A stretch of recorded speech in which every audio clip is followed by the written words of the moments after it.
This is probably the scariest ghost story I've ever heard. If you're new here, hi. I usually talk about some pretty scary stuff, and recently I opened an email for all of my followers to submit their ghost stories to. And I've gotten a lot of submissions. It's been taking me some time to go through them, but this is by far the scariest one out of all of the ones I've read so far. So let's get into it. So, this submission is from Perla, and she specifically mentions that two of these experiences are hers, and one of them starts when she is very young, up until like 2 nights ago, and the other one is from her husband. She starts off by saying the first incident happened when she was 10 years old and she was sleeping over at her mom's friend Sergio's house. She says her and her siblings were sleeping on the floor of Sergio's daughter's room, and Perla could not get comfortable. She was tossing and turning. She flips over onto her stomach and suddenly feels like there is someone awake in the room. She says she was too scared to look, so she tried to fall asleep again. And that is when she feels something grab her legs and pull. She obviously started screaming and woke everyone up and could not sleep the rest of the night. After that whole incident, Sergio's daughter chimes in and says that she regularly sees a woman in black watching her while she's trying to sleep. And initially, Perla thought it was one of her brothers playing a prank, but the door never opened the following nights, and weird things continued to happen to her. Fast forward to now, Perla is now an adult, and she has just moved into a new house with her and her husband and her baby. And ever since they moved in, it's just been one experience after the other. And I'll read straight from the notes that I gathered from her story. There were cabinets opening on their own, cups falling, drawers rattling at night, and voices echoing throughout the house. And just 2 nights ago, she was getting her son ready for bed, and after he fell asleep, she was having a very difficult time doing the same. When she finally drifted off, she felt something tugging on the blanket. She thought it was her son, so she turns over and is met with a fully dark apparition that she believes is a woman with white eyes staring at her. So she obviously grabbed her baby and held him to her chest and somehow fell asleep, only to be woken up by something playing with her hair. And right as she realized that, she got goosebumps and did not sleep the rest of the night. Additionally, Perla's husband just shared with her something that happened to him just weeks ago.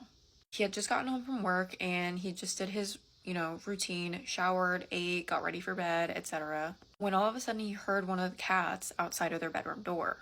So Perla's husband opens the door, lets the cat in, and the cat doesn't like being in confined rooms, so it starts scratching at the door and he lets it out again.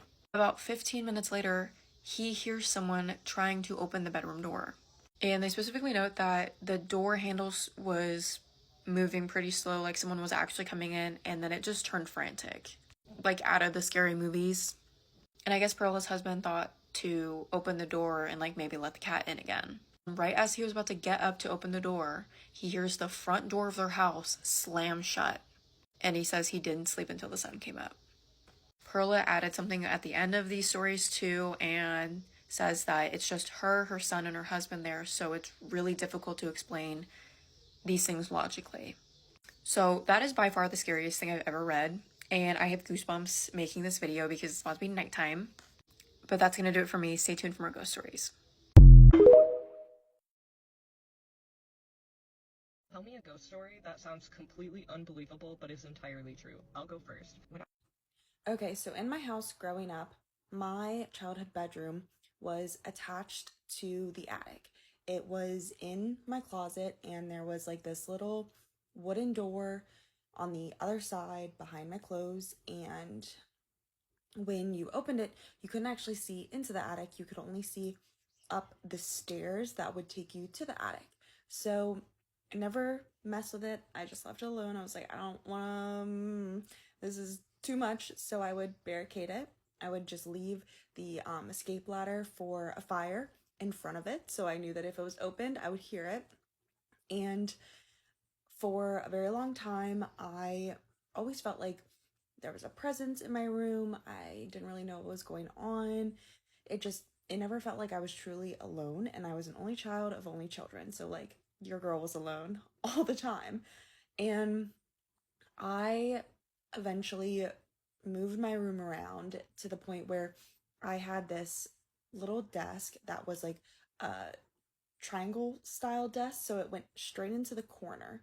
And one day, one night, I woke up in the middle of the night to my bunny rabbit banging against his crate, which he would do almost every night at almost the same exact time, 3:34 a.m.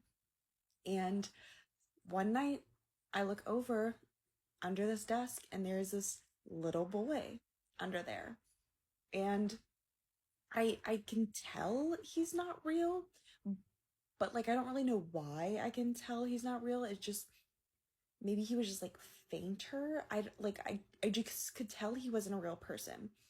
And I wasn't scared. He wasn't scary. He was just in this little like ball kind of sitting under my desk and he just looked sad. He just looked sad. And I mean, I didn't love that he was there, but I really didn't mind it too much, maybe because I was half asleep. So I went back to bed, woke up, he was gone, obviously, and I just kind of I went through my day, whatever. And every so often, I would end up waking up to my bunny at the same exact time, and he would just be under this desk in my bedroom. And my parents didn't believe in ghosts, and I didn't really tell anyone about it because I was just like, this is weird. What if I'm dreaming? I don't know what's really going on. That wasn't a conversation that my family and I had about ghosts, whatever. And I just kind of let it be. But as I got older, he never really went away. And I would always just get really creeped out in my house as I got older, and my family never understood why. Like, I didn't really like for it to be dark. I had a nightlight for years, like, well into my teenage years. And it was just always because I knew there were other presence in the house.